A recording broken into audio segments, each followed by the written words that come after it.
Estamos en vivo y listo. Bueno, gracias Adrián, muchas gracias. Bueno, bienvenidos y gracias por participar en esta sesión del área de eje temático Historia Ambiental, Arqueogeografía, Ecología Política, reflexiones situadas para avanzar hacia formas de trabajo con compromiso social. La sesión está prevista para que dure 1 hora y media. Cada ponente, hay 4 ponentes, 3 presenciales. Uno de los ponentes está por Zoom. A todos ellos les agradecemos mucho que hayan aceptado la invitación para participar. Y ya en términos más operativos, tiene cada ponente 20 minutos, 15, idealmente 15 para presentación, 5 para preguntas. Si toman tiempo de las preguntas, bueno, pues entonces ya no habría. Y no sé si alcanzaremos a poder hacer una ronda final de preguntas. Va a depender de cómo vayamos con los tiempos. Entonces, les iré dando la palabra de manera secuencial. En primer lugar, le doy la palabra al doctor Quetzal Argueta Prado, que va a presentar para qué queremos el reactor si tenemos el sol, y como subtítulo, Reflexibilidad ambiental y modernizaciones contenciosas en la lucha contra el reactor nuclear de Santa Fe de la Laguna entre 1979 y 1981. Quetzal, entonces te doy la palabra. Adelante, te aviso a los 10. Gracias. Gracias, buenas tardes a todas, todos. Pues iniciar primero, digamos, agradeciendo al comité organizador. Me parece muy afortunado que no solamente se hagan reuniones para reflexionar los avances de la investigación como científica pura y dura que estamos haciendo en los laboratorios, en las aulas, sino que también nos demos un espacio para discutir, digamos, la dimensión política, los problemas contemporáneos y cómo nuestras investigaciones se insertan en esa discusión, ¿no? Un poco para tocar tierra y no mantenernos en esa torre de marfil que con frecuencia se denuncia es la academia, ¿no? Me parece muy afortunado que los organizadores abran este espacio de reflexión, discusión. El tema que quiero compartirles a continuación es un tema que me llegó un poco por casualidad. Yo he estado más bien trabajando cuestiones relacionadas con la agroecología, con la historia de la agroecología, soy historiador. Pero hace un año me llegaron de forma bastante pues casual, inesperada, unos folletos de un compañero que me los dio en Santa Fe de la Laguna sobre un reactor, ¿no? Unos folletos que denunciaban la instalación, el proyecto de instalación de un reactor nuclear en Santa Fe de la Laguna, una comunidad aquí muy cercana. Yo no tenía ni idea de esa historia. Fui buscando un poco indicios, otros indicios en archivos, haciendo historia oral, y lo que les presento a continuación no es una investigación terminada, son algunos avances de investigación de un tema que me parece muy relevante para la historia regional, pero que me parece que aporta elementos para reflexionar sobre, digamos, la historiografía de la historia ambiental y la propia ecología política que tenemos en México, ¿no? Entonces les quisiera presentar brevemente la historia de esta lucha. Es una historia muy chiquita en realidad porque ocurre entre 1979 y 1981, en 3 años, digamos, poco menos, inicia y concluye todo el proceso.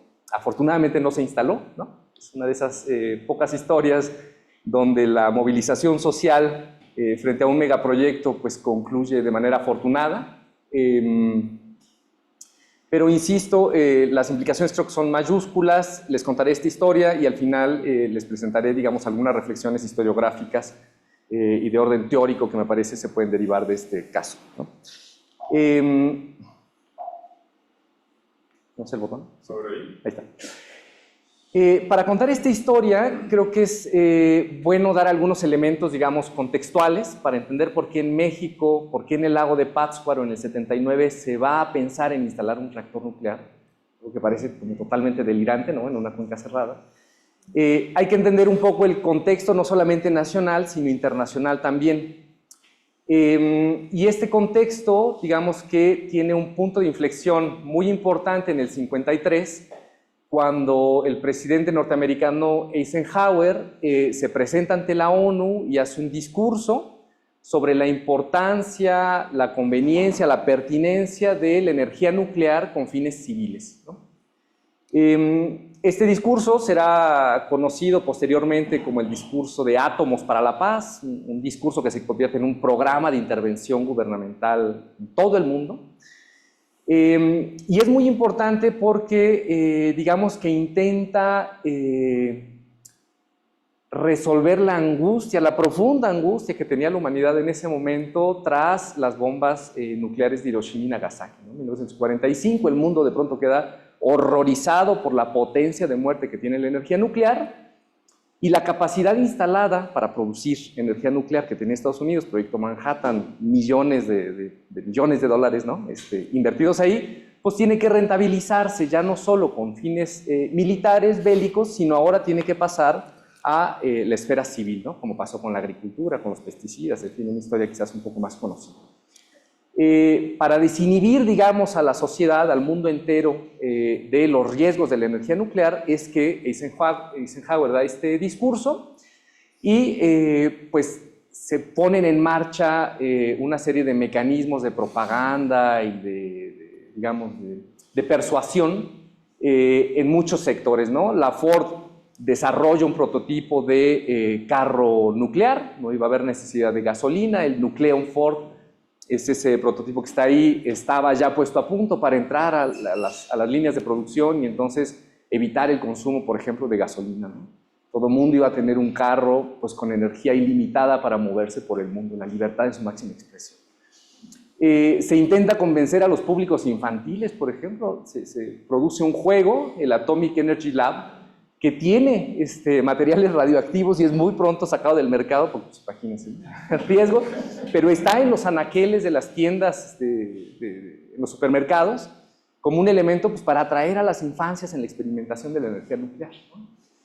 Walt Disney se sube al tren y empieza a hacer películas, en fin, hay una ola de promoción de la energía nuclear que está siendo usada en muchísimos sectores, en el sector médico, en el sector agrícola, por ejemplo, ¿no? Para la producción de isótopos que siguieran ahí el funcionamiento de los pesticidas o de los fertilizantes.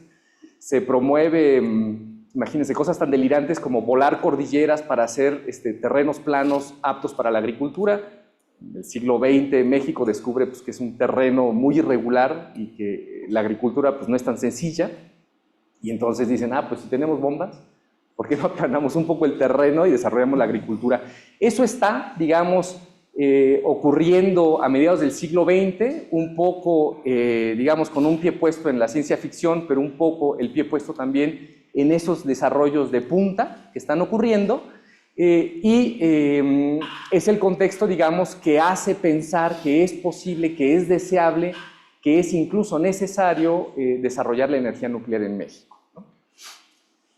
En ese marco, la búsqueda, digamos, de la energía nuclear, del desarrollo de la energía nuclear empieza en México desde los años 30, ¿no? Pero es un desarrollo bastante incipiente y a partir de Átomos para la Paz, pues hay financiamiento para la investigación, hay donación de reactores, se facilita, digamos, esta vía de la energía. Y en México, en 1964, se funda el primer centro nuclear, ¿no? El primer acelerador, en el Centro Nuclear de México, en el Centro Nabor Carrillo Flores, que está ahí en la Marquesa, ¿no? Cuando uno va a Ciudad de México, lo tiene uno ahí a la izquierda.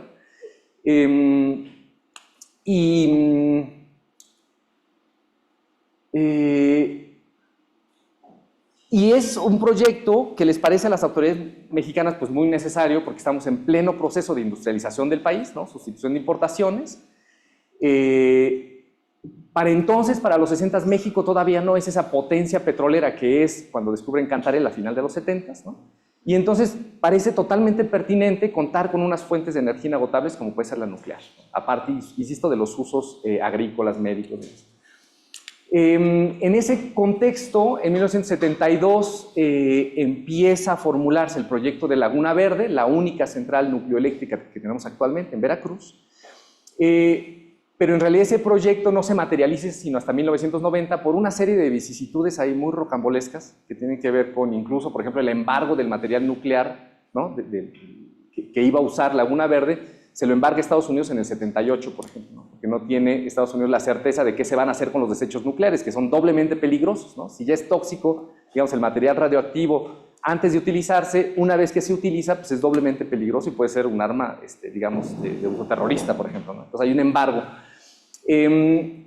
Están entonces en esa discusión cuando en el 73 se produce lo que conocemos como la guerra del petróleo, ¿no? El momento en que hay un conflicto en Medio Oriente, los países de la OPEP cierran las llaves del crudo para Occidente y como cuando el episodio del Huachicol en México, no hay acceso a gasolinas, digamos, las industrias de los países de Occidente se quedan paralizadas porque no hay petróleo y entonces imagínense ustedes, la energía nuclear se vuelve doblemente importante.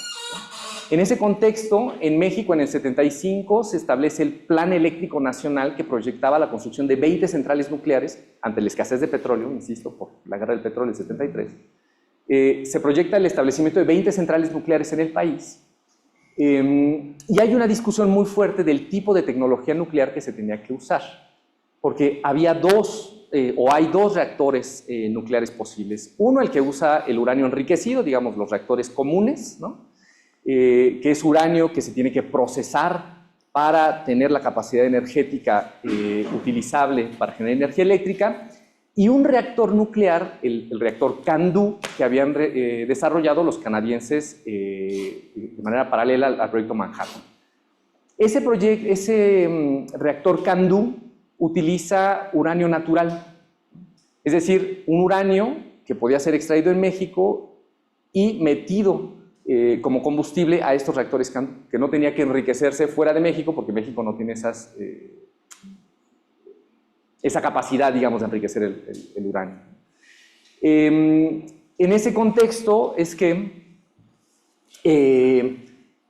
se plantea la idea de establecer un reactor en la ribera del lago de Pátzcuaro, en particular en el pueblo de Santa Fe de la Laguna, en particular un reactor CANDU, ¿no? Que iba a contribuir a la soberanía energética del país, porque no íbamos a tener que comprar el uranio en ningún otro país e íbamos a tener una energía pues ilimitada, ¿no?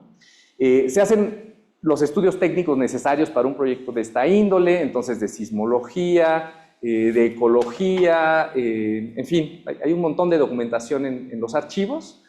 Era un proyecto promovido en particular por el SUTIN, que era uno de los, digamos, sindicatos progresistas, nacionalistas de la época, y que entran en contacto con Elpidio Domínguez y Natalio Vázquez Pallares, que son dos líderes muy importantes del movimiento pues agrarista de Michoacán, pero que en particular habían estado al frente de las movilizaciones de Santa Fe de la Laguna contra los ganaderos de Quiroga, ¿no? En el 79 hay unas confrontaciones muy importantes por territorio, hay muertos, ¿no? Y se piensa, por parte del Elpidio Domínguez y del SUTIN, se piensa que estableciendo el reactor en el límite entre Quiroga y Santa Fe de la Laguna, pues se va a hacer una especie de muralla china que va a impedir el avance de los ganaderos de Quiroga y que va a permitir, en esta idea muy de los años 60-70, pues consolidar la alianza obrero-campesina, modernizar a los campesinos y desarrollar, ¿no? Las fuerzas vivas de la comunidad. Hay todo tipo de escritos en la prensa, hay muchísimos debates al respecto, y es frente a esa propuesta que se desatan un montón de iniciativas ciudadanas en distintos sectores contra el reactor, ¿no? Es muy interesante la historia, digamos, de la conformación del CODEMICH, que es una organización, digamos, de gente de la ciudad de Pátzcuaro, de académicos que rechazan el reactor. El caso se expone en el cuarto tribunal Russell en Rotterdam, ¿no? Denunciando ese asunto, pero no quisiera concentrarme en ellos porque ahora una parte que me interesa contarles es los argumentos de las comunidades pues de Santa Fe de la Laguna y de los pescadores de ahí, ¿no? Hacen marchas, hacen mítines y sus ideas no solamente se pueden rescatar a través de la historia oral que he estado construyendo recientemente, sino a través de las grabaciones que se han recuperado de un encuentro que se realizó en marzo en Cheranástico, ¿no? El lugar donde recientemente estuvo la presidenta, ¿no? Haciendo ahí trabajo con temas de energía. Se realiza ahí un encuentro de comunidades indígenas y campesinas de la región Y se entabla un debate ahí interesantísimo sobre por qué no poner el reactor nuclear.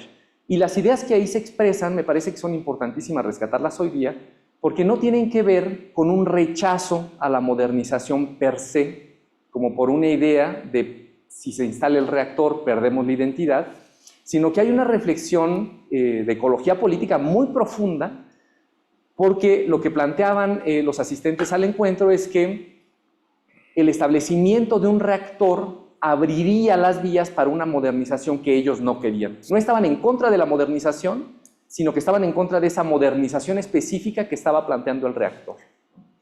¿Cuál era esa modernización específica que les alarmaba, por ejemplo? Era que la producción de energía nuclear iba a alentar el desarrollo de fuerzas productivas que ellos no querían, ¿no? Por ejemplo, el desarrollo de carreteras para entrar ahí y los efectos que eso iba a tener sobre los bosques. El desarrollo de industrias que iban a hacer uso de esa energía y que iban a tener impacto en la cuenca. Incluso se planteaba el peligro que tenía el desarrollo de este reactor pues, para la microbiología de la cuenca, ¿no? No había, digamos, una oposición, los del SUTIN alegaban que eran, digamos, oposiciones oscurantistas, ¿no? Retrógradas, que se oponía a la gente porque no entendían lo que implicaba la energía nuclear, pero cuando escuchamos las grabaciones de esta época, entienden perfectamente la interacción del ecosistema acuático, ¿no? Los del SUTIN decían, es que no va a aumentar más de 0.5 grados, me estoy yendo, ¿verdad? No va a aumentar más de 0.5 grados el agua, ¿no? No va a tener impacto, por ejemplo, en los achoques o en el pez blanco o en las acúmaras. Y la gente de la comunidad decía, claro, en esas especies no, pero en los microorganismos del lago sí, que son los que alimentan a los peces, que son los que... Entonces, lo que les quiero compartir es que hay un entendimiento muy sofisticado de la ecología del lugar. Hay una oposición no por temas estrictamente, digamos, identitarios, no hay una oposición esencialista, sino que se puede ver ahí la emergencia de una, digamos, visión alternativa de lo que la vida y el mundo tiene que ser, ¿no? Y por eso creo que es muy importante traer el caso a la reflexión, porque la historiografía de la historia ambiental, lo que nos ha contado, un poco en sintonía con esta tesis de Beck de la modernización reflexiva, es que el mundo entró en este proceso de colapso que el mundo viene en esta trayectoria de colapso y que hasta muy recientemente nos dimos cuenta de los efectos de la sociedad tecnoindustrial. Y que entonces, bueno, ahora sí nos vamos a poner las pilas contra este colapso. Cuando revisamos la historia ambiental desde la perspectiva de las comunidades, lo que encontramos es que había clara percepción de los riesgos de esta sociedad tecnoindustrial y que la oposición no era necesariamente a las tecnologías en sí, sino a los horizontes civilizatorios, digamos, que proyectaban y que se abrían con estas tecnologías. Creo por eso que es muy importante como reflexionar esta historiografía de la historia ambiental y ver que desde los pueblos y las comunidades hay una reflexividad muy viva que se tiene que tomar en cuenta, ¿no? Es verdad de perogrullo, pero es que hoy día cuando se está pensando ya no la fisión nuclear, sino la fusión nuclear, parece que se está configurando de nuevo un debate que corresponde solamente a los sectores tecnocráticos decidir porque es de alta especialidad. No. Creo, a partir de este ejemplo y bueno, de muchos otros que están ya en la historia ambiental, que es necesario democratizar la discusión y abrir, ¿no?, las decisiones a la ciencia ciudadana. En fin, algo así quería compartirles. Gracias.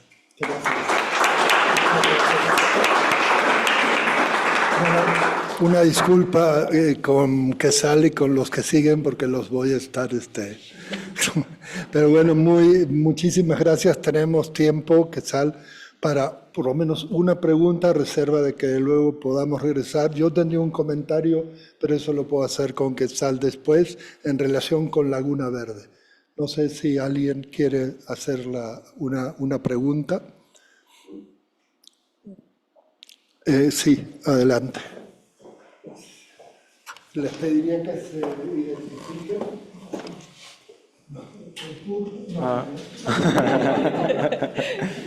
Bueno, gracias Quetzal por la exposición. Yo soy Nicolás, soy estudiante aquí del posgrado en el SIGA. Y la pregunta que te quiero hacer es, si te entendí bien, había liderazgos de los movimientos agrarios en Michoacán, ¿no? Que apoyaban los reactores nucleares.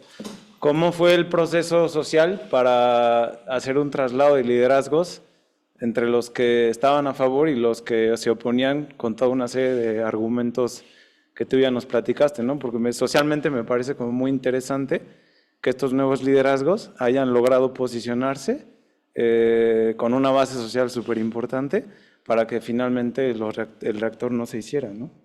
Sí, ahí la historia es dramática porque digamos que toda la fuerza, toda la energía que acumuló el movimiento agrario, ¿no? El movimiento campesino de Santa Fe de la Laguna, se rompió con el tema del reactor. O sea, al final la comunidad que veía en Elpidio Domínguez un líder importantísimo, pues lo dejó de lado y se fracturó. O sea, no hubo convergencia, digamos, de luchas, ¿no? Es muy interesante cuando se hace la historia oral en la comunidad, notar el surgimiento de, digamos, no sé si liderazgo sería el concepto, pero de nuevos actores en esta lucha pues, ambiental, ¿no? No se consideran ambientalistas, no hay un movimiento ecologista en el país todavía, pero las mujeres se reivindican, digamos, defendiendo el derecho a la vida, ¿no? Y eso, digamos, que eclipsó o dejó de lado el movimiento de Elpidio Domínguez, que además murió o fue asesinado poco después, y de Natalio Vázquez Pallares, bueno, junto con la presión que ocurrió a nivel internacional y que al final Cuauhtémoc Cárdenas, que era el gobernador en ese momento, pues tomó la decisión, fue que se impidió, ¿no? el establecimiento de ese reactor. Es como un tema largo, creo que es muy importante en la historia energética nacional porque era un reactor experimental que hubiera abierto la puerta para el desarrollo de los otros 20 reactores, ¿no? Entonces, a pesar de que es una historia muy chiquita, yo creo que en Santa Fe se jugó la cancelación del proyecto nucleoeléctrico nacional, ¿no? Hay ahí como creo que mucha historia por hacer y poco trabajo hecho hasta el momento.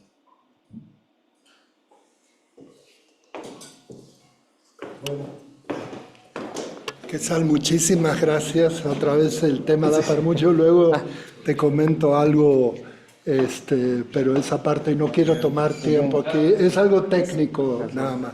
Bueno, le agradezco entonces ahora al doctor Bruno Capilé.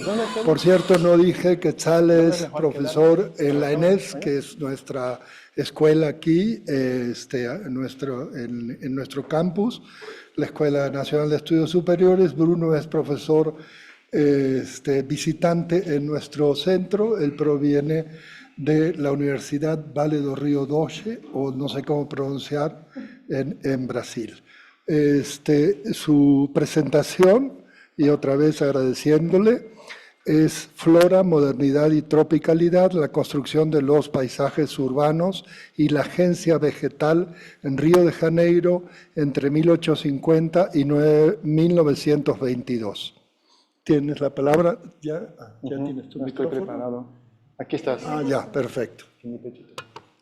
Muchas gracias, Gerardo. Buenas tardes a todos y a todas. Yo soy Bruno, como mencionaste acá. Esta ponencia parece un poco más distinta de lo que está en el Congreso, en el coloquio, y es una cosa más para provocar también desde un punto de vista de otras perspectivas de otras especies conviviendo con nosotros. No es una participación en la construcción activa de la ciencia, pero por detrás de otras especies hay otras agencias que también están afectando a nosotros y nuestra mirada de la ciencia, o no solo de la ciencia, de la arte, la existencia humana y todo más. Entonces pongo acá un trabajo que ya tengo hecho hace algunos años, de la historia ambiental urbana de Río, y lo pongo solo de las plantas, y por detrás de ellas una idea de que hay más de que la materialidad. Voy a poner aquí un tiempo para... Entonces, si lo ves acá como están, Río de Janeiro, allá donde están estos viajeros naturalistas, ya están mirando para el antiguo centro urbano, un centro colonial, como era Ciudad de México, pero más chiquito, claro, o como era Buenos Aires, o como era Bogotá, como un centro colonial, ¿no? de control, y a su alrededor mucha presencia de bosques húmedos, cascadas. animales y todo más, pero con una idea colonial de ocupar otro continente, ¿no? Como fue la conquista, de estar allá, como sigue hoy en día, de quien está tomando las decisiones no está viviendo en el territorio. La ciudad no tenía un espacio verde grande como hoy en día algunas partes tienen. Y eso hay que ver con una cosa de Brasil que se marca mucho por su historia un poco distinta de México. Nuestra racialización en Brasil es muy marcada por el tráfico de esclavos que vinieron de África y no de indígenas como fue muy marcado acá, pero otro tipo de esclavitud y todo más. Y esto marcó mucho en la ciudad que las personas que estaban trabajando y el metabolismo toda la ciudad eran negras. Y para eso las personas que estaban planeando la ciudad no querían hacer una ciudad que sea disfrutable, aprovechable, bonita, pues no era la burguesía, no eran los propietarios de tierra que estaban disfrutando la ciudad. Entonces, esto marcó un momento de la ciudad. Yo pongo aquí un montón de texto, pero no voy a secarme allá. Hay que no sé cuánto mi español está muy comprensible para ustedes o si no estás. Pero entonces, una primera idea es este contraste, ¿no? Muchas plantas afuera y pocas plantas adentro en este momento colonial. En el segundo momento, en 1822, teníamos nuestra independencia. No tuve la revolución, lo que tuve fueron una continuidad dinástica del rey y reina de Portugal para allá, y marcó Brasil ser un país gigantesco, en contraposición Hispanoamérica ser muchos países. Entonces, muchas revoluciones que tuviéramos fueron rechazadas, violentadas y todo más, por eso la consolidación primero fue por la violencia. Después, como todos los Estados-naciones que tenemos en este planeta, fue la conformación de una comunidad imaginada. Es crear un Brasil, como en México fue creado en México, ¿no? Este mito fundacional del águila, el nopal y tiene la serpiente no es de México, es de un grupo indígena de México, pero tomamos esto como México todo. En Brasil lo mismo. Y la naturaleza fue la mayor importancia para tener una idea de que eso es Brasil, tenemos naturaleza. Y las plantas fueron muy fuertes, muy presentes en el discurso. Ese discurso entonces muy presente fue muy involucrado por los viajeros, muy afectados por Humboldt, por ejemplo, y las palmeras fueron las más importantes, ya voy a llegar en estas. Entonces, la idea de vegetación controlada fue una idea de una sociedad moderna en que las plantas están simbolizando la modernidad. Recordando que entonces que el Brasil Imperio, que es el siglo XIX, empezamos a tener un cambio de Río de Janeiro para la élite local, no solo para las personas que estaban trabajando allá. Entonces empezó a tener espacios públicos con árboles, cada vez más, en República mucho más. Entonces, a partir de docenas de pinturas, fotografías de paisaje que investigué, y si tienen intereses, tiene la Biblioteca Nacional Digital de Brasil, que tiene todo esto en perfecta resolución y accesible fácilmente por la internet. Bueno, en primer momento entonces, ubicar un poco los conceptos que acá, ¿no? En un espacio de geografía ambiental, lo que es paisaje, ¿no? Paisaje en este momento, estaban diciendo más de un punto de vista de los que estabas dibujando y preparando esto, o sea, es una mezcla de lo que estás logrando materialmente, pero también la cabeza del artista, la cabeza del naturalista, que muchas veces es la misma persona, como Rugendas, como propio Humboldt, pero Humboldt fue prohibido de entrar en Brasil por otras cuestiones de paranoia de los portugueses. Sí es. Como un espión de los otros, entonces, nadie podría estar que no sea portugués. Entonces, en esta noción de espacio idealizado, no solo un espacio mirado, estás idealizado. Muchos hoy en día pensamos, pero qué bonito, esta bananera seguro existió de esta manera. No. Eso fue idealizado por el pintor. Fue, yo pongo acá, no sé qué. Hay un poco de realidad material y las plantas tienen su agencia, como la bananera, y mucho, no sé si encuentran acá, perdón para que sea lejos, que no ve mi dedo, pero acá tiene un río. Por las plantas, por los mapas de los ríos.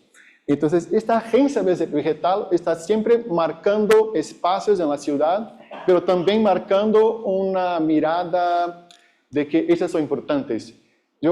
Una pregunta retórica para ustedes pensar un poco. ¿Cuántas veces ustedes caminando por una ciudad como Morelia o otra, la cuestión de los árboles, de la arborización, queda presente en tu percepción de la ciudad. Tú caminando, mira este árbol, mira la otra. Estamos naturalizando esto como si fuese alguna cosa normal, pero es un planeamiento civilizatorio del siglo XIX y XX, obviamente XXI, y va cambiando con el tiempo, cambiando la especie, distribución y otras cosas.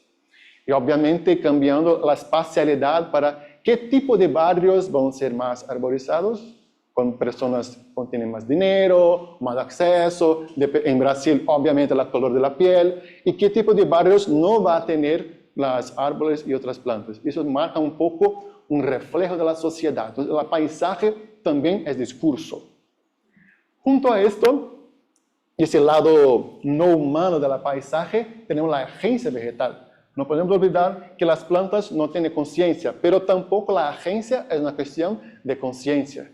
¿Cuántas veces nosotros acá, que somos humanos, hacemos una acción y después, perdón, no tuve la intención, ¿no? Una acción sin intención. Existe la psicología, habla de esto a más de un siglo, entonces hay también agencias de otras especies también sin intención, también sin conciencia, pero transforma su entorno, transforma la manera que pensamos, por ejemplo, y las palmeras, ya lo vuelvo, es un buen ejemplo para eso.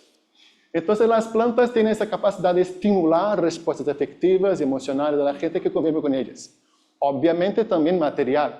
¿Qué sería de México sin maíz? ¿No? Sería otra cosa totalmente distinta que no sería México.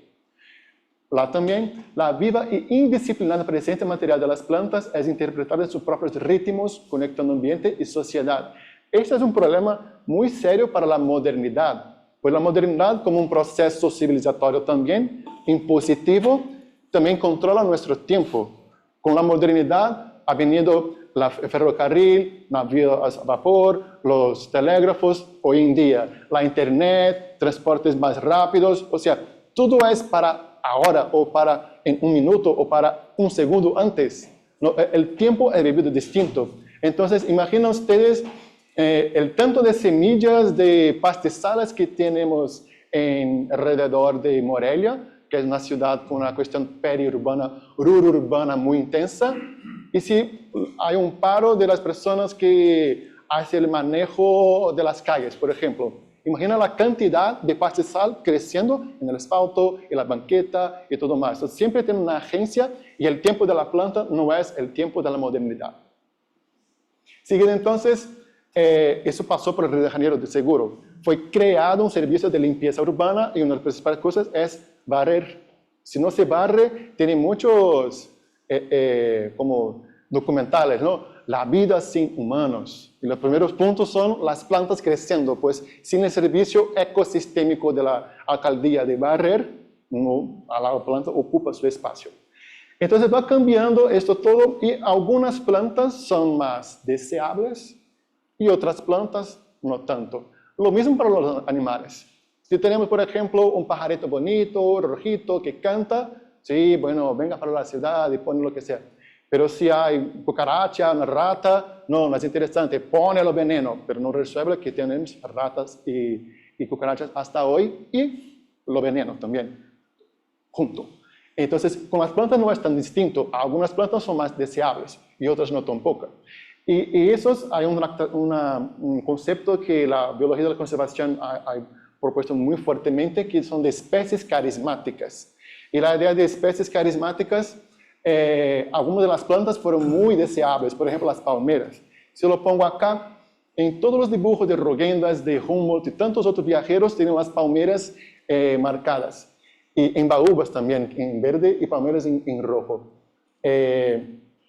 Y la idea por detrás de esto en el siglo XIX para la ciudad en Brasil es el neoclasicismo. Es volver a la cuestión de los griegos, las columnas, dando una idea de imponencia, de poder. Entonces fue marcando futuramente cada vez más la presencia de las plantas. Pero en el momento no tenía. Hasta 1960 no tenía, son espacios con pocas plantas, los viajeros estaban a todo momento reclamando, chinga tu madre, no tienen una pinche sombra aquí, ¿sabes? Queriendo un poco de vivir o que vivían en Europa, pues no tenía la cuestión de racialización como tenía en Río y tenía espacios públicos compartidos con todos, ¿no?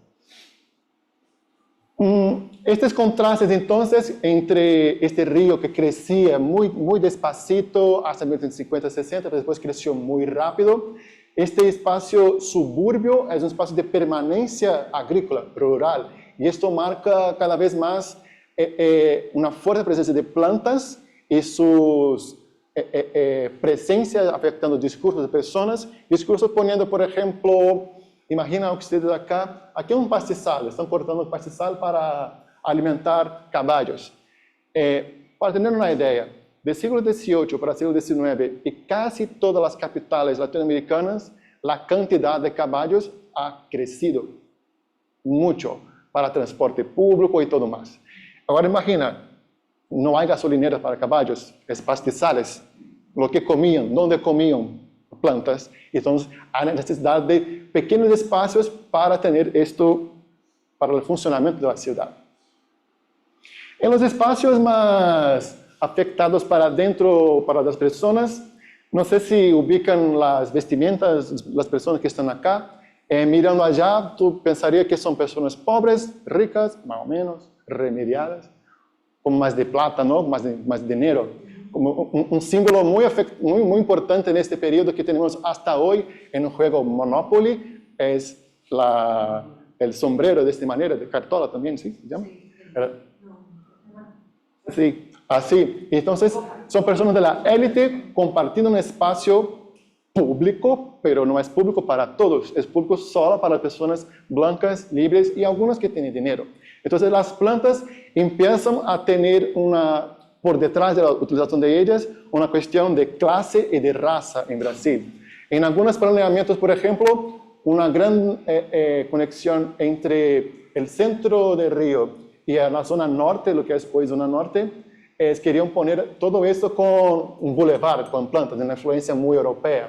Pero este proyecto no fue adelante, pues con el cambio de la idea de naturaleza del río para las playas, zona norte no tiene playa, cambió todo, y todo de zona norte quedó como una zona industrial, periférica, la zona sur, Copacabana, Ipanema, todo eso cambió mucho por eso, y las plantas estaban siempre presentes, obviamente plantadas por eso.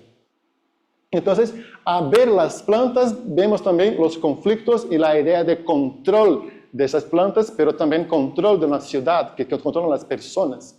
Y vemos que algunas acciones como de control, tenemos, por ejemplo, la circulación de agua. La agua no puede estar parada. Circulación de gente. Si tienen 2 o 3 personas de color de piel escura, serían presos por vadiaje, incluso después de la liberación de los esclavos en 88. Entonces, va marcando esos paisajes cada vez más.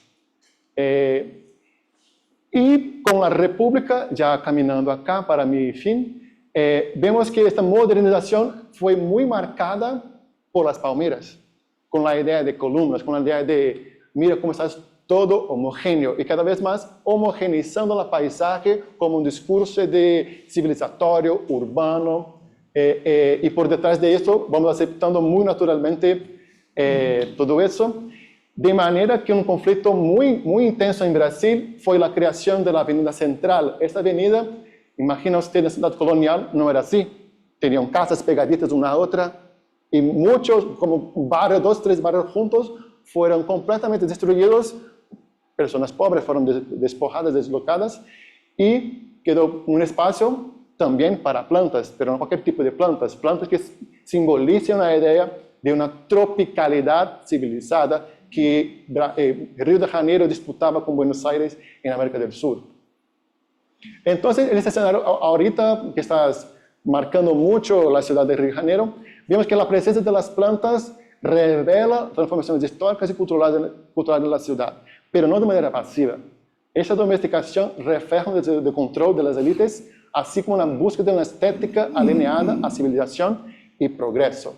Por fin, analizando esta distribución en barrios, en centro y tipo de flora, vemos que estas relaciones de sociedad-naturaleza en este contexto no es solo una cosa dada, una cosa, tiene que explicitar las cuestiones de poder, de conflicto, de raza, de clase por detrás de eso. Y por eso vemos que este estudio contribuye a la comprensión de la historia ambiental urbana y la reflexión sobre desafíos de sostenibilidad y la planificación urbana contemporánea, a pensar qué tipo de relaciones que tenemos hoy por arborización urbana en México, en Brasil, en cualquier país de este planeta. Bueno, quedo por acá y muchísimas gracias por la atención de ustedes.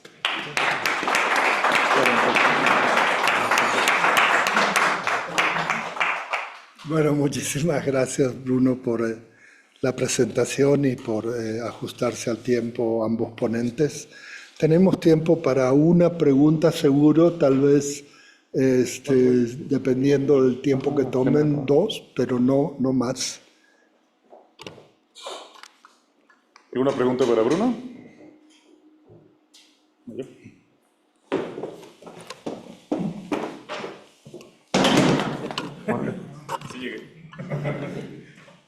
Muchas gracias por la presentación.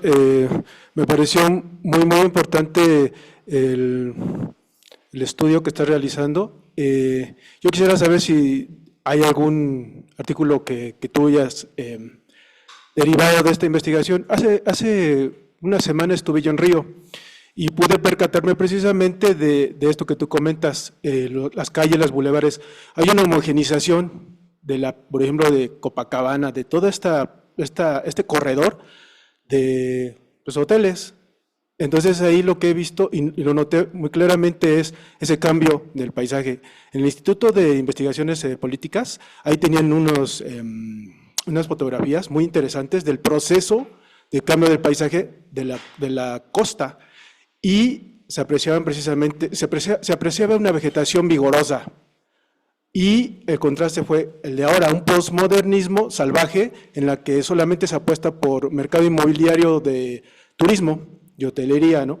Entonces, me pareció muy pertinente el trabajo para concientizar qué está pasando en nuestras ciudades, sobre todo las ciudades costeras del Brasil, del este, y que también eso se puede trasladar precisamente a la Amazonía, porque está cambiando bastante el uso de suelo para actividades agrícolas y ganaderas en detrimento de los bosques, por ejemplo, o de las selvas.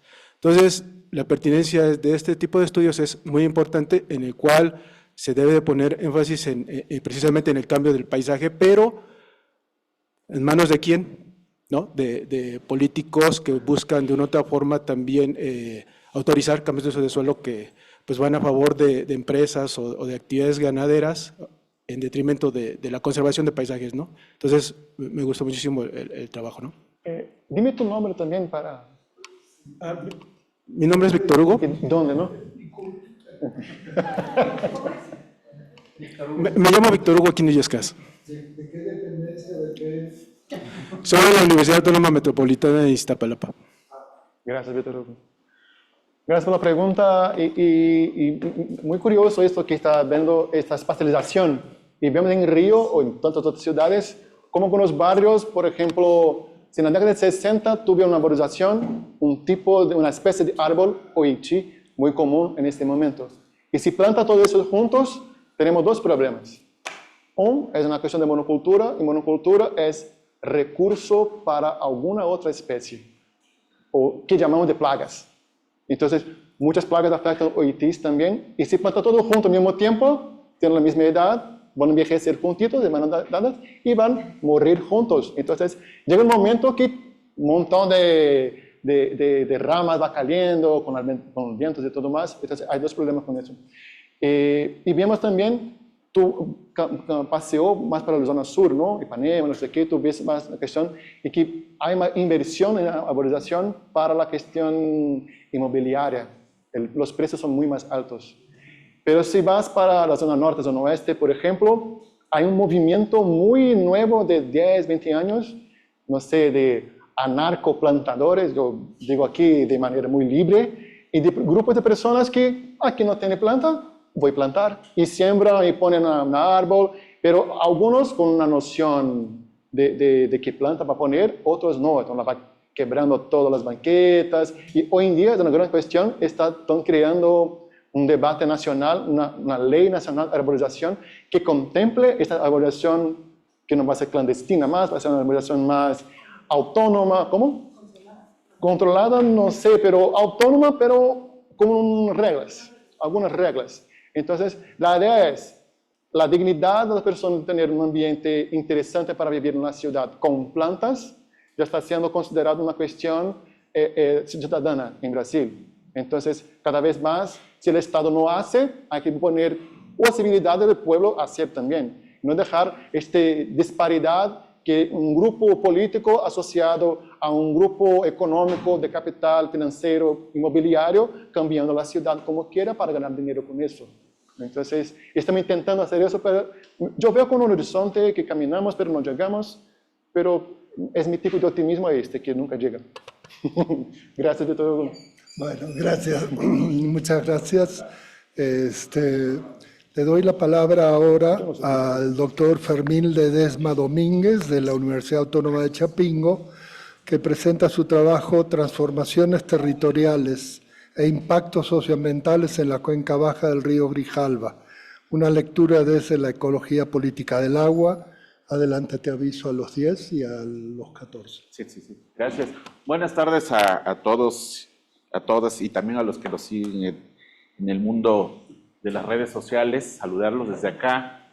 Y bueno, lo que voy a hablar es básicamente del sur del país, concretamente en Tabasco y muy específicamente dos subcuencas que están en el sur del país. Este es, digamos, el gran mapa, la cuenca Grijalba-Usumacinta, que está dividida en dos grandes ríos. Por un lado, el de la parte izquierda es el Grijalba y en la parte derecha el Usumacinta, que administrativamente forman parte del Grijalba-Usumacinta, aunque en realidad son dos grandes cuencas, ¿no?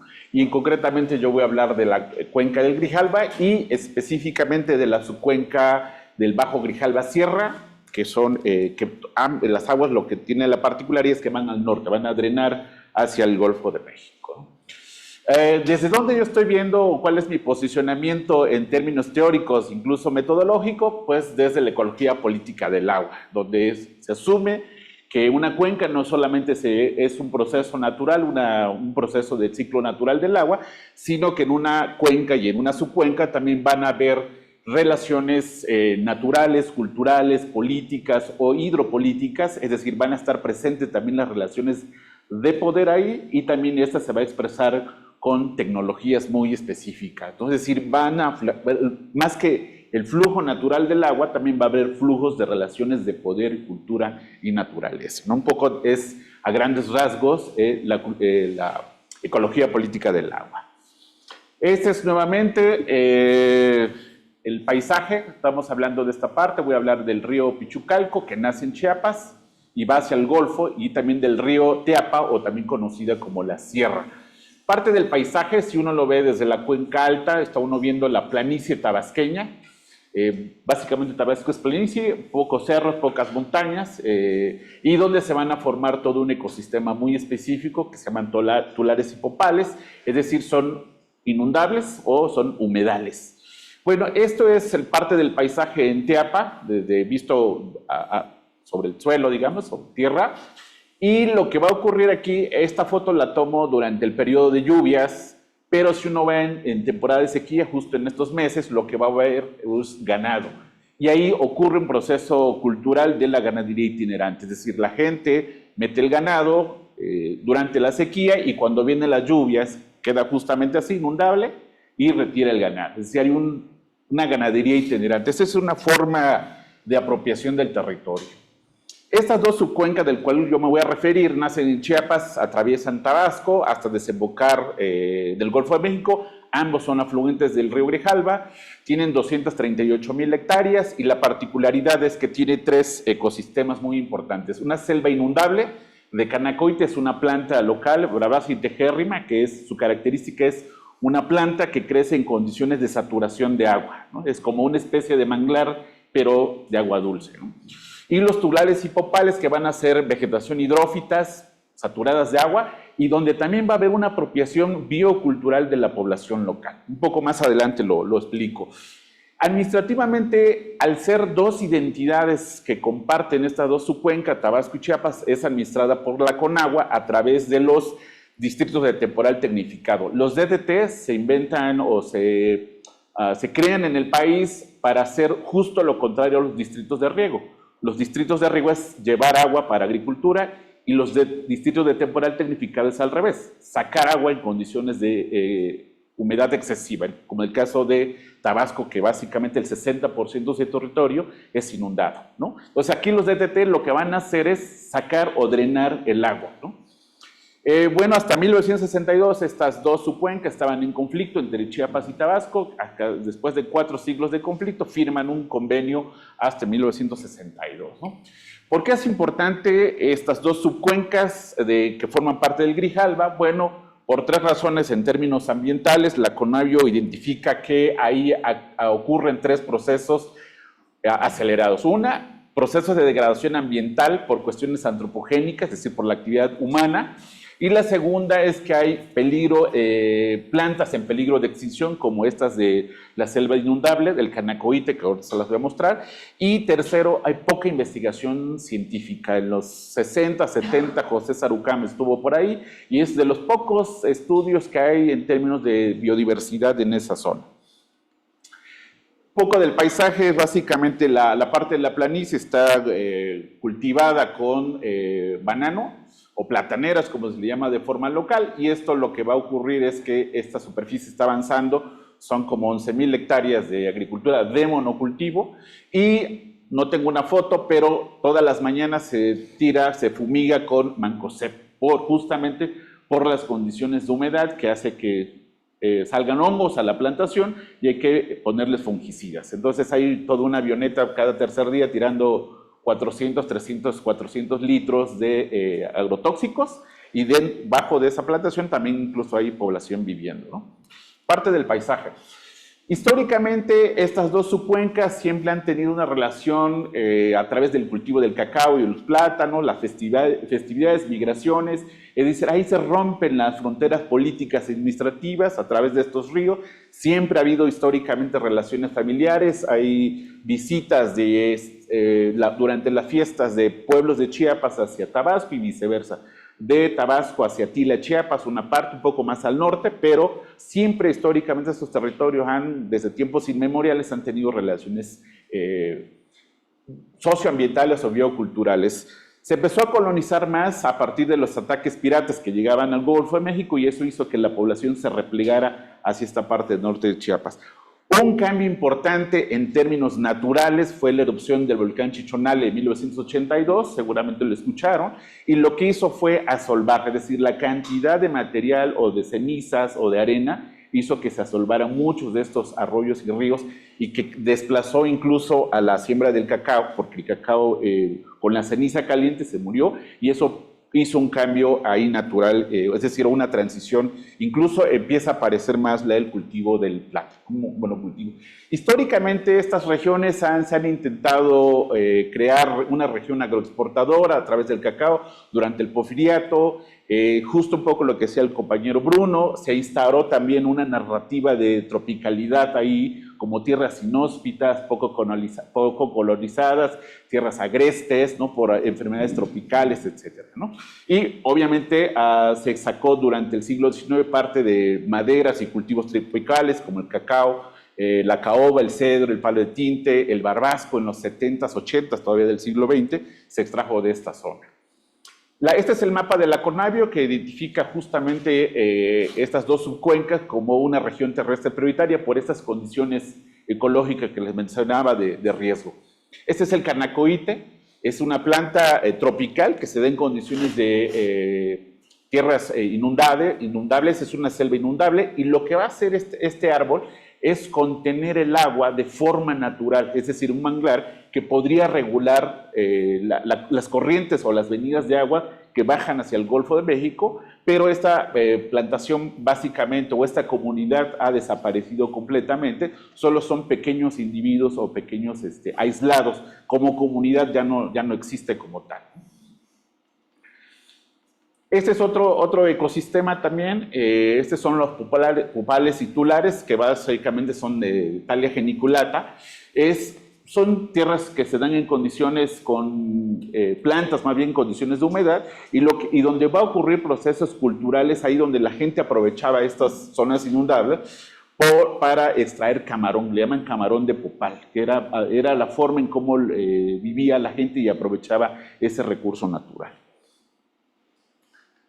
Esto es un poco de las imágenes simplemente de cómo se gestiona la cuenca en la parte más alta, que es Chapultenango, donde nacen el río Pichucalco, y este es Rayón, justamente la cuenca de la sierra que va a atravesar Teapa hasta Villahermosa. Básicamente hace 30 años era un bosque de niebla, un bosque mesófilo, hoy ha desaparecido por el proceso de ganaderización que avanza de la planicie hacia la cuenca alta, ¿no? Esta es la cuenca media y aquí vemos tres, digamos, sistemas agrícolas de producción. Por un lado los pastizales, es decir, el ganado, por ahora la palma de aceite que también está avanzando y que justamente esto es los límites de Chiapas y Tabasco.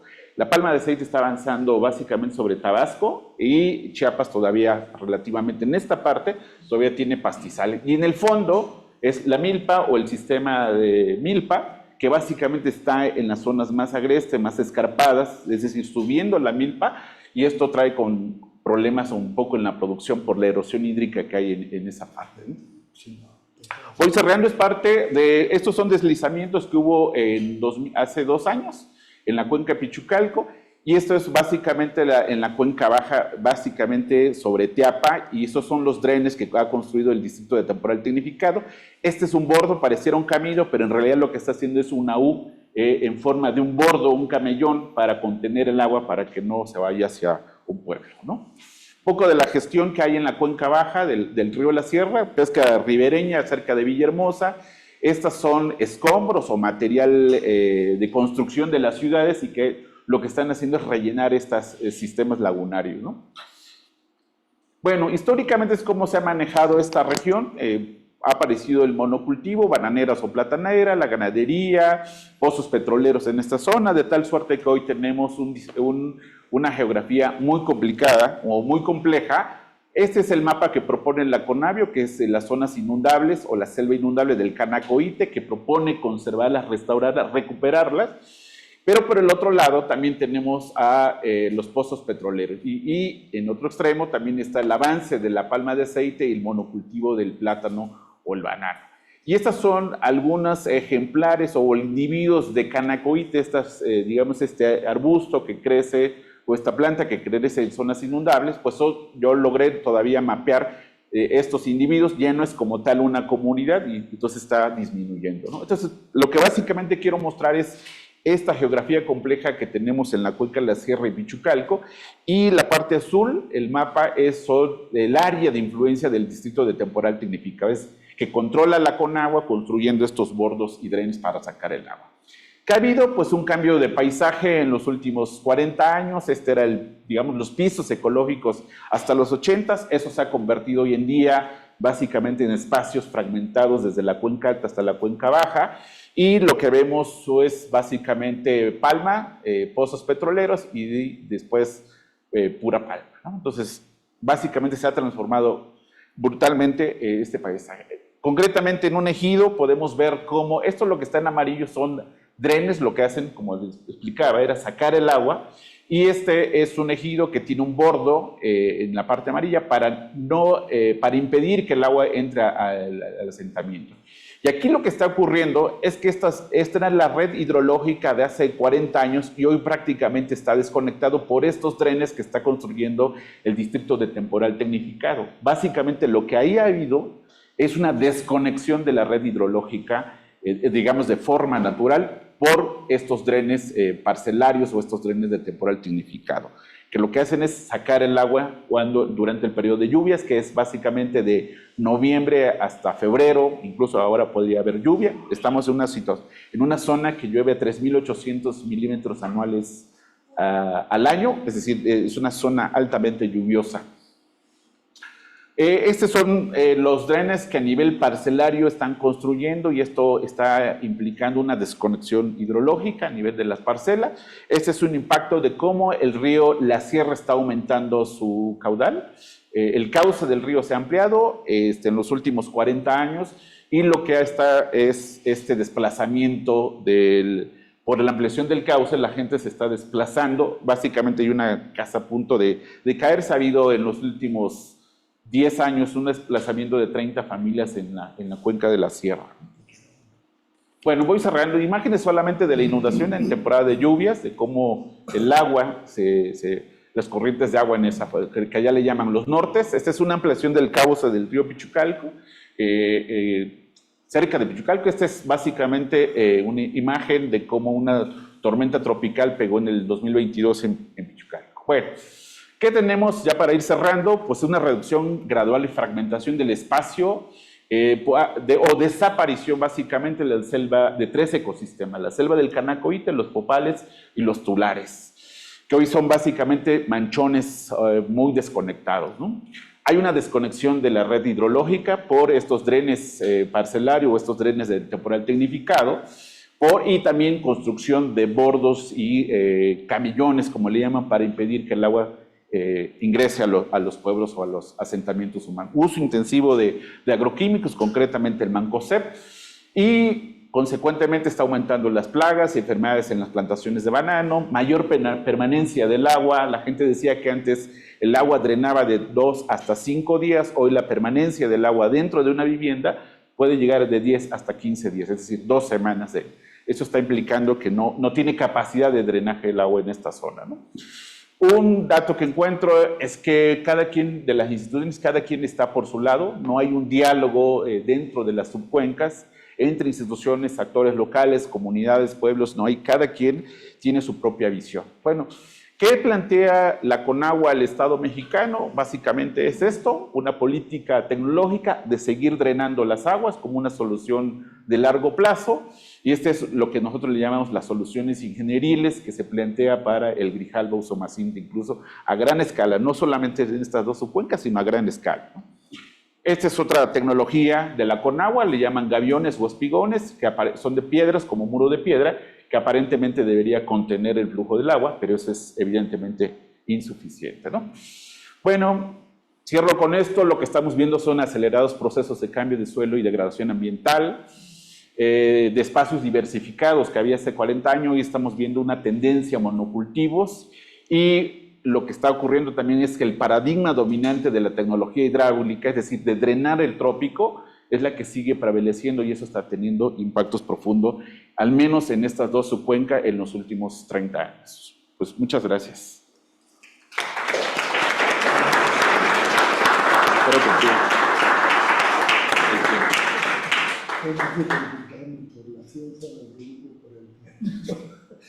Espero cumplir con el tiempo. Tenemos tiempo para una pregunta, de ser posible muy concisa, muy rápida.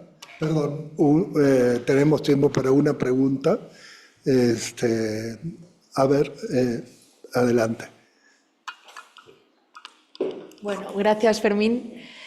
Bueno, me he quedado con muy mal sabor de boca, porque la verdad el panorama sí pues se ve complejo, ¿no?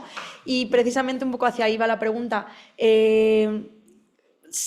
Has puesto de manifiesto pues la falta de redes en todos los sentidos y las propuestas limitadas a nivel público, tecnificadas, que ya se sabe que, bueno, yo como agrónoma me quedó claro hace tiempo que el problema no es la técnica en muchos casos, sino el cómo se abordan los problemas.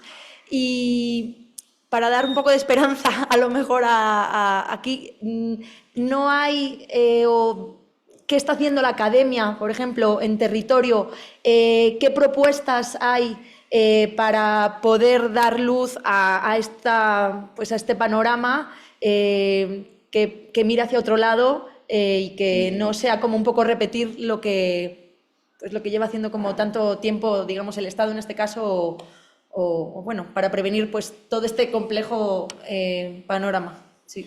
De manera general, la academia ha estado ausente ahí en los últimos 30 o 40 años que se hicieron los primeros diagnósticos, y pues de manera muy incipiente con otros compañeros ahí estamos en los últimos 3 años tratando de intervenir, bueno, más bien acompañar procesos comunitarios locales. Lo que no dije es que ahí hay una brigada comunitaria que surgió justo para hacer frente a las inundaciones, un poco financiada por la Cruz Roja, pero que tiene básicamente el concepto apropiado de resiliencia, es decir, ya no hay que hacer nada, solo hay que prepararnos ante una inundación.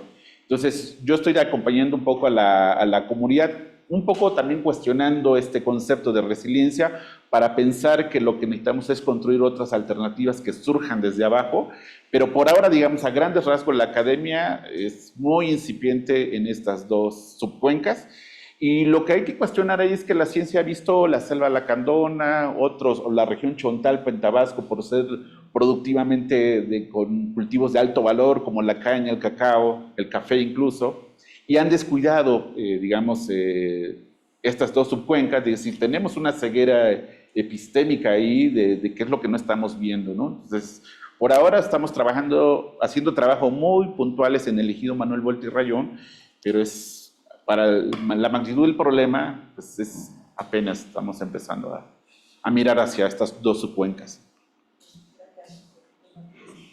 Bueno, muchísimas gracias. El tema da para mucho más. Yo me quedé con esta idea de a qué nos adaptamos, ¿no? O sea, mejor no nos adaptemos, mejor cambiemos. Pero bueno, esto ya va para largo. Bueno, muchísimas gracias.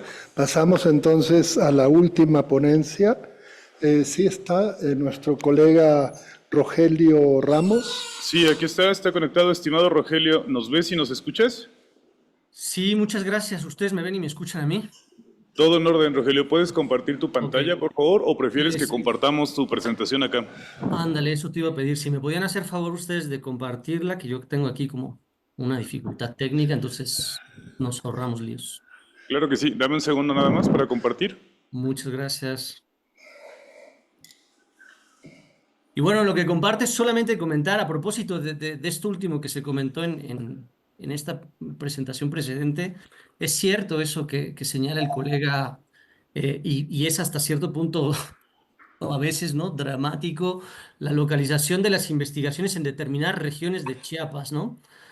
Tenemos en Chiapas una academia en general y yo creo que una academia representada por ciencias sociales y humanidades en particular, que se han apostado en regiones bien particulares y han descuidado otras, ¿no? Les interesa ciertamente mucho la selva lacandona, los altos de Chiapas, un poco la frontera, ¿no? Sobre todo donde se encuentran elementos indígenas o precolombinos, y pareciera que de repente todo lo que está por fuera de eso no figura, ¿no? En los mapas de lo que hace la academia en Chiapas. Pero bueno, eso, un comentario al margen antes de iniciar. Bueno, perfecto, Rogelio. Gracias, Rogelio. Ya está la presentación compartida, la puedes ver ahora y podemos iniciar. Bueno, rápidamente para presentarte, Rogelio, investigador del Centro de Investigaciones y Estudios Superiores en Antropología Social, CIESAS. Su ponencia es la importancia teórico-metodológica del compromiso social en investigaciones sobre procesos de construcción social del riesgo de desastre, una experiencia en el Istmo Costa de Chiapas. Adelante, Rogelio. Te aviso a los 10 para que sepas que te quedan 5 y luego al 1 para que ya sepas que. Ok, buenísimo, muchas gracias. Bueno, pues gracias también al comité organizador. A mí me pidieron que hablara un poco sobre el compromiso social en la producción de ciencia desde las perspectivas sociales y bueno, de ahí el título de mi presentación.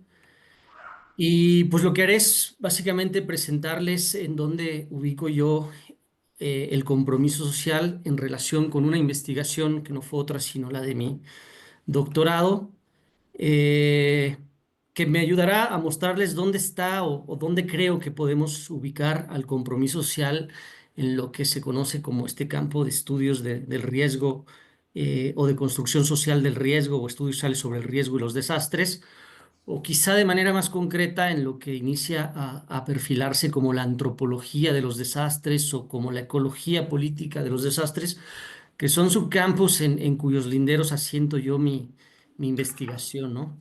Evidentemente, hablo de una investigación impulsada pues, desde mi propia persona, o sea, porque no puedo hablarles de compromiso social en un espectro más amplio pensando en un esfuerzo académico más integral, sino bueno, es el compromiso social que tiene pues, un investigador que emprende con los recursos que ya sabemos que tenemos quienes cursamos un doctorado, ¿no?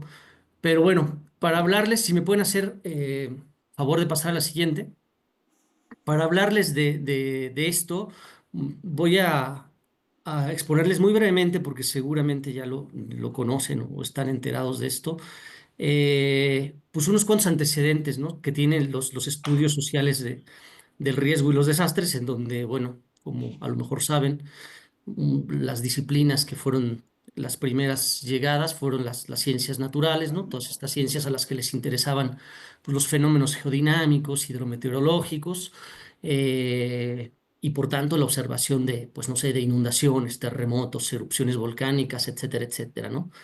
Eh, es decir, este primer, digamos, grupo de disciplinas, ¿no?, de miradas, pues estuvo muy enfocada en observar eh, las amenazas geofísicas o meteorológicas, ¿no? Más adelante, pues los científicos también notaron que sí era importante estudiar desde luego las amenazas, pero bueno, estimar el riesgo también tenía que ver con conocer aquellos puntos en donde estas amenazas eh, impactaban, ¿no? Entonces fue así como se empezó a, digamos, a mover un poquito el lente de la observación y a colocarse sobre los espacios en donde los fenómenos naturales impactaban, y fue así como se incorporaron al campo de estudios las ingenierías, los arquitectos, ¿no?, los economistas, los planificadores urbanos, etcétera, etcétera, ¿no? Eh, el hecho de que estos estudios se hayan, o que digamos, de que el estudio de los desastres haya pasado por este tipo de perspectivas, creo que por ahí, si le pican 1 y 2, hay ahí dos imágenes que aparecen. Ajá, otra, ándale. Es porque estas perspectivas, digo, y por eso creo que es importante mencionarlo, porque estas perspectivas le dejaron una fuerte impronta, ¿no?, al estudio de los desastres. Me parece que el ejemplo que daba el compañero que me antecedió es bueno para hacer ver cómo, a pesar de toda la evolución que han tenido este tipo de aproximaciones, pues las decisiones ingenieriles, como él les nombra, siguen pesando mucho dentro de la política pública y de las estrategias de prevención, ¿no? Eh, Estas políticas públicas que tenemos hoy le siguen pues dando mucho peso, ¿no?, al papel que tienen las amenazas, ¿no? O sea, si seguimos centrados en la inundación, en el sismo, y en las tecnologías o en las estrategias técnicas, ¿no?, que hay que usar para contenerlas, así como nos mostró el colega, ¿no? Y bueno, brevemente, nada más por mencionar un antecedente de la incursión de las perspectivas sociales en el tema, y fue la utilidad que le significaron estas grandes o manifestaciones naturales extremas a las agencias y centros de investigación gringos, ¿no?, que instalados en el contexto de Guerra Fría, pues se valieron de este tipo de fenómenos, equiparándolos un poco a lo que sería un ataque nuclear, ¿no? Y observar a partir de estos cuáles serían, ¿no?, en estos contextos las reacciones, perdón, de las personas, ¿no? Entonces ahí hicieron su aparición otras disciplinas, ¿no?, como la sociología, la psicología, la ciencia política, etcétera. Podemos pasar a la siguiente lámina, por favor.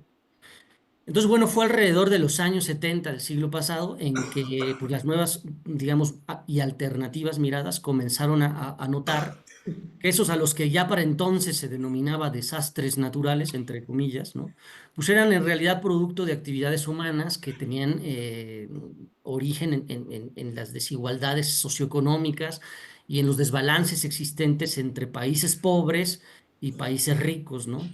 Lo cual, en consecuencia, pues hacía estos fenómenos más sociales que naturales, ¿no? Fue en esta coyuntura, digamos, o con el nacimiento de estas miradas, que se acuñó una de las frases paradigmáticas de la disciplina, que es la de no existen los desastres naturales o los desastres no son naturales, ¿no? Aquí se gestaron propuestas que le plantaron cara a los enfoques precedentes, ¿no? Le plantearon también una fuerte crítica, estas miradas fisicalistas, como se les dio a conocer, eh, y para señalar en contrapartida, pues que el desastre era más una cuestión que residía en la vulnerabilidad de las personas, de las familias o de los grupos sociales ahí involucrados, y no tanto pues en las amenazas físicas o biológicas o tecnológicas, ¿no? A este cambio de perspectiva se le conoció en términos generales como el giro de la vulnerabilidad, y pues bueno, entre algunos de sus principales aportes, creo que ayudó a separar al desastre del evento que lo detona, ¿no? Es decir, ahí se empezó a dejar claro que sismo no es sinónimo de desastre, ¿no? Que huracán no es sinónimo de desastre. Y a pensar también, ¿no? Fue otra de las propuestas también más, digamos, trascendentes, a pensar que el desastre no es tanto un evento extraordinario, sino más bien es un proceso inscrito en la vida diaria de las personas, que es donde se pueden ubicar las raíces de las vulnerabilidades, ¿no? Entonces, gracias a este paradigma, digo, y este es un apunte nada más, hay un tanto al margen, pues nacieron también campos como el de la justicia ambiental y se contribuyó también mucho a la consolidación de la ecología política. Y pues bueno, el paradigma se convirtió eventualmente, al menos dentro de las ciencias sociales, en un eje medular para el estudio de los desastres, ¿no? Si quieren, pasamos a la que sigue, por favor. Y bueno, pues metodológicamente esto evidentemente tuvo explicaciones, ¿no? El cambio en la perspectiva teórica, porque pues provocó que el lugar y el tiempo de observación del fenómeno cambiara, ¿no? Este enfoque ya no se interesaba en observar infraestructuras, como lo había hecho, por ejemplo, la ingeniería, sino más bien las relaciones existentes en un determinado espacio, lo cual implicaba pues acercarse a las personas que sufrían o que se veían involucradas en estos procesos de desastre, ¿no?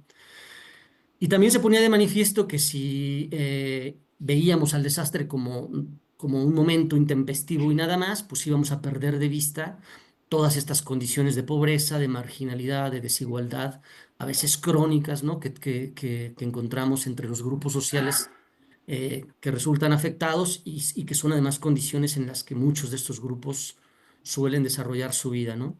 Si quieren, pasamos a la que sigue, ¿no?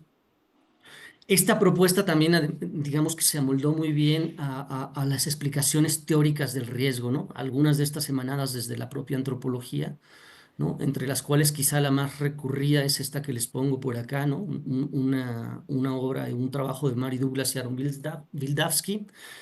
Entonces, entre las cosas que dicen ahí en ese trabajo, ellos, por ejemplo, postulan que el riesgo debe ser entendido como parte del paquete de ideas y valores que sostienen la estabilidad de los sistemas sociales, lo cual significa que al riesgo se le tiene que, o se recomienda que se le estudie sin separarlo del lugar en el que se materializa, ¿no?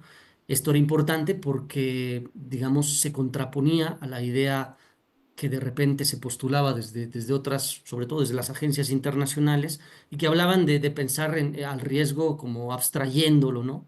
En miradas más tecnocráticas y, digamos, desvaneciendo así el contexto, ¿no?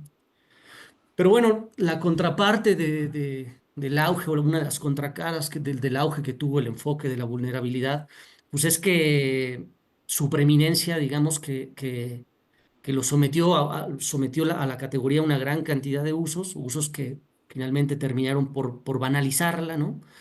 En este proceso influyó mucho este poder que les comento de las agencias internacionales, ¿no? Que es donde se gesta la gran política de atención a los riesgos de desastre y que se ve reflejada además en la operativización que de repente se le da a la vulnerabilidad, ¿no? En los programas sociales, en las políticas públicas, incluso en proyectos de organizaciones no gubernamentales, que es una operativización que ha sido además bastante denunciada, ¿no? Como parte o entre las críticas que más pesan, ¿no? Se le denuncia por ser parte de un continuum, ¿no? De un discurso colonizador de raíz occidental, que es un discurso que, como sabemos, tiende a deshistorizar, a homogeneizar a grandes sectores de la población y a mostrarlos, por ende, como desvalidos e incapaces, ¿no?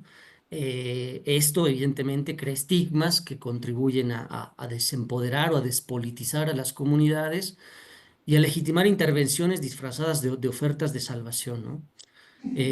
Por lo tanto, bajo estas formas de operativizarla, la vulnerabilidad se convierte o aparece como una condición hegemónicamente impuesta, pues que resulta bastante congruente con el aparato discursivo occidental, que controlando las formas delimita los alcances de la vulnerabilidad y pues en esa operación detenta también el poder de decidir qué es y qué no es un desastre, ¿no? Y Rogelio, perdón, te quedan 5 minutos para los 15. ok, bueno, muchas gracias. Entonces, bueno, si quieren pasamos a la lámina 6, ¿no? Entonces, digamos que este es el debate en donde creo que podemos colocar al compromiso social dentro del tema, ¿no? O sea, el compromiso social tiene que apostar por el rescate de la vulnerabilidad. Esto no es una idea mía, ¿no? Lo señalan los teóricos de la construcción social del riesgo de desastres, ¿no? Dicen que la categoría puede seguir dándonos, pero bueno, para que esto suceda, pues tenemos que trabajarla pues, en un modo en que logremos desanclarla, ¿no? De estos usos que se le ha venido dando, ¿no? Eh, ¿Esto qué quiere decir? Bueno, pues cuando llegamos a campo no tenemos que cuidarnos de no adjudicar la etiqueta a diestra y siniestra, sino ir rastreando a través del diálogo con las personas el lugar en donde ésta se encuentra, ¿no? Pero sobre todo el lugar de donde la vulnerabilidad proviene, ¿no? Eh, a partir de ahí, entonces, podemos quizá aventurar ahí rutas para la recuperación, ¿no? Entonces, bueno, a la luz de lo que yo trabajé, se los muestro. Así veo yo, pues, dentro del marco de mi investigación, el compromiso social. Si quieren, pasamos a la que sigue, que fue, este es el contexto en donde yo ubiqué mi investigación, ¿no? Es Bahía de Paredón, en el Istmo de Chiapas, en el marco de los sismos de septiembre de 2017.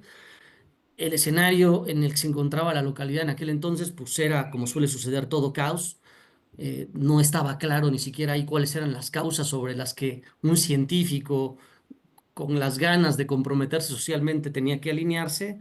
Entonces, bueno, pues ahí evidentemente no fui el investigador militante que acompaña una causa social, pero sí el que trató de privilegiar pues aquellos elementos que pudieran restituirle al enfoque de la vulnerabilidad su potencia crítica, ¿no? Entonces, en ese objetivo me esforcé por privilegiar las voces de los directamente implicados. Si quieren, le damos a la que sigue, ¿no? Y bueno, para que desde esa historia bueno, y hacer esto, ¿no? O sea, tratar de devolverle a la categoría, pues sus elementos más críticos, ¿no? A través de este tipo de aspectos, ¿no? Eh, si quieren, le damos a la que sigue. Para hacerlo, trabajé con las voces de las personas, ¿no? O sea, a lo mejor suena como lugar común, pero el recuperar esas voces y el recuperar de alguna manera la historia oral, pues hace ver a la vulnerabilidad no como una condición impuesta, sino más bien como parte de una lucha constante propiciada entre los intereses que llegan a este tipo de comunidades, ¿no? En busca de las riquezas y la defensa que estos pobladores oponen a esos intereses, ¿no? Eh, Narrar desde estas perspectivas la vulnerabilidad, pues permite también hacer notar que las personas tienen capacidad para resistir y que también, digamos, dentro de estas capacidades tienen digamos, gran juego actores como los que exponían aquí en una de las exposiciones, ¿no? Todos estos elementos no humanos que llegan a jugar políticamente, si quieren, digo, ya en las preguntas nos extendemos en esto, pero llegan a jugar políticamente, ¿no? En los procesos de resistencia, ¿no? Ya para ir cerrando, les puedo decir que desde estas narrativas uno puede entender que el desastre de este lugar, de la Bahía de Paredón, pues fue un desastre que se construyó sobre todo en el mar, ¿no? Y el desastre no se llamaba en este caso sismo, ni se llamaba caída de casas, sino se llamaba gestión problemática del agua y conflictividad social, ¿no? Dos problemas que ahí en ese marco, o en el marco del sismo, pues aparecieron en sus más crudas expresiones, ¿no? Eh, y que tenían que ver, si quieren, nos vamos a la 10, ¿no? Con procesos que yo recuperé a través de la memoria oral, ¿no? O sea, aquí les pongo una cadena causal, ¿no? De cómo se fue llegando a esa configuración de ese desastre, igual a otra, que es la que sigue, la lámina que sigue, ¿no? Entonces, bueno, esas fueron ahí como las cadenas causales, ¿no? Recuperadas a partir de escuchar ahí a las personas. Y lo que me dio en línea de fondo, pues es que el desastre, desde estas miradas, o narrado de esta manera, ¿no? Pues hace mucho más sentido, conecta más con los marcos de sentido, los imaginarios locales, ¿no? Si en este caso las autoridades y los demás actores intervenientes en Paredón se hubieran tomado la molestia de preguntarles a la gente en dónde veían el desastre, pues a lo mejor la ruta de la recuperación hubiera sido muy distinta a lo que pasó ahí, que digo, ya lo platicaremos si les interesa, pero fue otro desastre igual o peor que el provocado por el propio sismo, ¿no? Y bueno, lo que traté de decirles es que bueno, como pueden ver, la manera en que yo encontré de comprometerme socialmente con este pueblo y con sus habitantes no fue tanto a través de sus actores o de sus causas vigentes, sino más bien a través de su historia, o por lo menos en un momento inicial a través de su historia, ¿no? Fue ahí en la historia donde yo encontré las claves para entender dónde estaban las grandes deudas en términos de justicia social con ese pueblo, y desde ahí pude contrapuntear pues esta tradición intelectual hegemónica que hoy vemos presente en las formas en las que agencias, gobiernos, ONGs, etcétera, conciben y operativizan a la vulnerabilidad. Y bueno, solo para cerrar, creo que el compromiso social dentro de un proceso de investigación eh, tiene implicaciones metodológicas, sobre todo en este campo, ¿no? Que van mucho más allá o sea, el compromiso social no es solamente aquí vamos un gesto de solidaridad o qué sé yo, o empatía, sino que bueno, tiene estas implicaciones metodológicas que permiten entender al riesgo y a los desastres no como estos hechos inevitables, ¿no? O procedentes de la naturaleza imprevisible o como designios divinos, que es como nos lo suelen presentar, sino como constructos, ¿no? Lentos, pero también susceptibles de ser combatidos e incluso frenados desde esto que se mencionaba también en las presentaciones anteriores, frenados desde iniciativas que vengan desde abajo, ¿no? Y desde las propias capacidades locales. Y bueno, yo por ahí, si quieren, creo que hay una última, o no sé. Ah, bueno, sí, ya. Gracias. Muy, muy amables. Gracias. Gracias a ti, Rogelio, muy amable. Bueno, ya estamos sobre el tiempo, pero podemos, digamos, abrir espacio para una pregunta para Rogelio. Yo supongo, mientras alguien se anima, Rogelio, que el trabajo de la doctora Virginia es parte de tu entorno científico, ¿verdad? Sí, la doctora Virginia fue una de las lectoras. Bueno, por favor, voy a aprovechar para que le mandes mi saludo. Sí, porque además Como tengo el micrófono, ¿quién me va a impedir? Bueno, muchas gracias. No sé si hay alguna pregunta. Sí, a ver, perdón, tenemos una pregunta. Estamos muy sobre el tiempo, entonces va a ser una sola. Rogelio, por favor. Sí, claro, Buenas gracias. tardes, muchas gracias. Pues soy Zulma Otalora y vengo de la Universidad Autónoma del Estado de México. Mi pregunta está precisamente enfocada en la metodología sobre vulnerabilidad. Si hay alguna referencia bibliográfica o algún artículo publicado por ustedes alrededor de esa metodología, porque pues la pasamos supremamente rápido y pues sí sería muy interesante ahondar en ella. Muchas gracias. Sí, hay varios tratados, o sea, de metodología, digo, perdón, sí, en términos de indagar ahí en la vulnerabilidad, hay montones de cosas. Digamos que esta propuesta se hizo un poco a partir de la imaginación, ¿eh? O sea, nació como un híbrido ahí de muchas cosas, teniendo en cuenta el contexto local, pero esos puntos que yo pasé, digo, si quieren, no sé si va a haber la oportunidad de compartir la presentación, porque me parece que son como bastante útiles estos, o sea, el hecho de poder contrapuntear todas estas, digamos, tendencias, ¿no? Que se vienen viendo en el uso de la vulnerabilidad ya en lo operativo. Pero bueno, Rogelio, una algunas de esas son... sugerencia, tendría una sugerencia, si te parece pertinente, porque por cuestiones de tiempo, nosotros podemos, si nos envías algo y tú escojas de tu bibliografía, a cualquiera de los organizadores o a mí mismo, nosotros podemos hacerlo llegar a las personas que estén interesadas, porque creo que valdría la pena ya entrarle, digamos, directamente a propuestas muy concretas de bibliografía, ¿no? Sí, les pongo dos obras aquí nada más en los mensajes. Sí, Bueno, uno es el nombre de un autor, busquen, él tiene varias cuestiones como sobre vulnerabilidad. Y otro es un subcampo que vienen haciendo también recientemente que se llama los estudios críticos sobre desastres y creo que ahí hay muchas claves para diseñar, digamos, propuestas alternativas de metodología sobre investigación de vulnerabilidades, ¿no? Pues se las dejo por aquí a reserva de que... Pues estaría ideal, ¿no? En el chat se puede quedar, Adrián. Sí, perfecto. Eso podría ser algo Ok. muy útil. Bueno, no sé si hay alguna otra, yo creo que ya el tiempo nos está jugando pues en contra en algunos aspectos, a favor en otros. Yo sí quiero agradecer a todos y todas por su participación, por su asistencia, a los ponentes, tanto presenciales como a Rogelio desde el CIESAS, que hayan aceptado la sugerencia de presentar un trabajo. Lamentablemente no hay mucho tiempo para muchos comentarios, pero simplemente me referiría a un comentario inicial de Quetzal acerca de la reflexión. Toma tiempo, no se puede hacer así de volada, pero en lo que a mí respecta, las ponencias me ilustraron mucho.